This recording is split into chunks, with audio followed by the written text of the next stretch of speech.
আসসালামু আলাইকুম। আশা করি আপনারা ভালো আছেন। আলহামদুলিল্লাহ আমরাও ভালো আছি। প্রতিদিনের মতো নিউ একটা ব্লগ নিয়ে চলে এই আসলাম। তো জিলাপি, বেগুনি, পেঁয়াজু। আজকে পেঁয়াজু তো অনেক ছোট ছোট, দেখেন একদম ছোট ছোট করে করছি, অনেক ফুলকো ফুলকো হয়েছে। দেখেন বাসার গুলা বানানো আলাদা স্বাদ, বাসার নাস্তা। দেখেন একটু তেল, সবগুলো আমি টিস্যু দিয়ে জড়ে ফেলতেছি, মানে একটু তেল লাগতেছি না। এদিক দিয়ে আমি ডালের জন্য ডাল বাগার দিব, তাই জন্য তেল দিছি। আসলে বাহিরের থেকে ঘরের বানানোটা অনেক স্বাস্থ্যকর। মানুষ আসলে এখন অনেক ডিজিটাল হয়ে গেছে, তো তো সব কিছু রেডিমেড করতে চায়, তাই জন্য রেডিমেড কিনে আনে। কিন্তু বাসায় তৈরি করলে এটা স্বাস্থ্যের জন্য অনেক ভালো। এই যে একটা তেল দিয়ে কতবার যে তেল নাস্তা ফ্রাই করে, এটা বলার মতো না বাহিরের গুলা। আর আমরা বাসায় যেগুলা যে যখনই নাস্তা তখনই তেল দিই, পরিমাণ মতো তেল দিলে হয়ে যায় নাস্তা। তো দ্বিতীয়বার তেলগুলো গরম করতে হয় না। দ্বিতীয়বার তেল গরম করলে নাকি এটা মানে অস্বাস্থ্যকর খাবার আর কি। তাই জন্য আমি চেষ্টা করি বাসায়, মানে একটু কষ্ট হয়, বাট কী করব, বাসায় তৈরি করে খাবাই সবাইকে। রান্না করবো, তাই জন্য চুলা আবারও হাঁড়ি বসিয়ে দিছি। এদিক দিয়ে ডাল বাগার দেওয়া হয়ে গেছে। তো এখন চিংড়ি মাছগুলা রান্না করে ফেলবো, দেখতেই থাকেন। এদিক দিয়ে আমি চিংড়ি মাছের জন্য মরিচ মশলা দিয়ে দিছি, কষানো হচ্ছে। তারপর আর চুলাতে দিছি এই রং চা একটুদিন কম দিছি, আমার মেয়ে খেতে চাই না এখন, না কেউ খাবে, তাই জন্য একটু বাড়াই দিছি ওদের জন্য। এই দিক দিয়ে কয়েক টুকরো আলুও দিব চিংড়ি মাছের সাথে।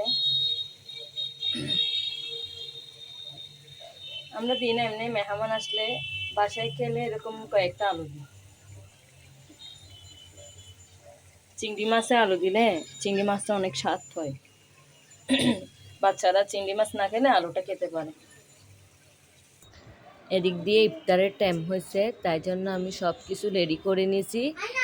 তো জিলাপি যা যা আছে আর কি, বাসায় সব কিছু আমি রেডি করছি। শুধু জিলাপিটা এই দোকান থেকে আনা হয়েছে।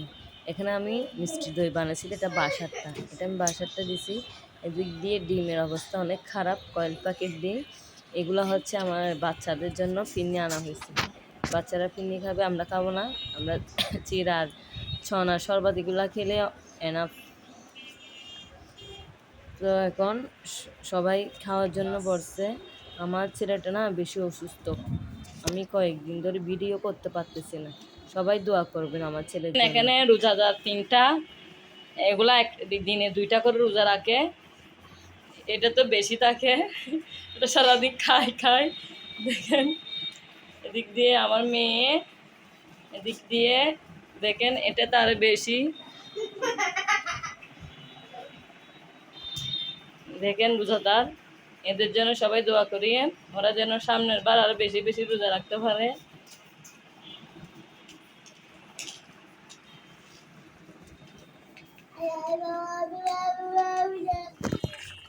এদিক দিয়ে চিংড়ি মাছ কষানো হচ্ছে, এখনো আর একটু পানি শুকাবো, তারপর মাছগুলো ঢেলে দিব।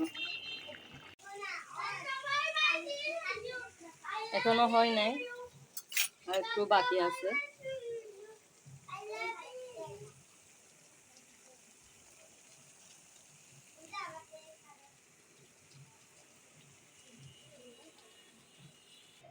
তো এদিক দিয়ে আমার চিংড়ি মাছ রান্না করা হয়ে গেছে, ধনিয়া পাতা দিয়ে দিছি, চুলা অফ করে দিছি। আসলে ভিডিওটা করা হয়েছে তিন তিন চার দিন মতো হচ্ছে, কিন্তু ভয়েসটা কিছু আমি তখন দিয়েছি আর কয়েকটা এখন দিচ্ছি।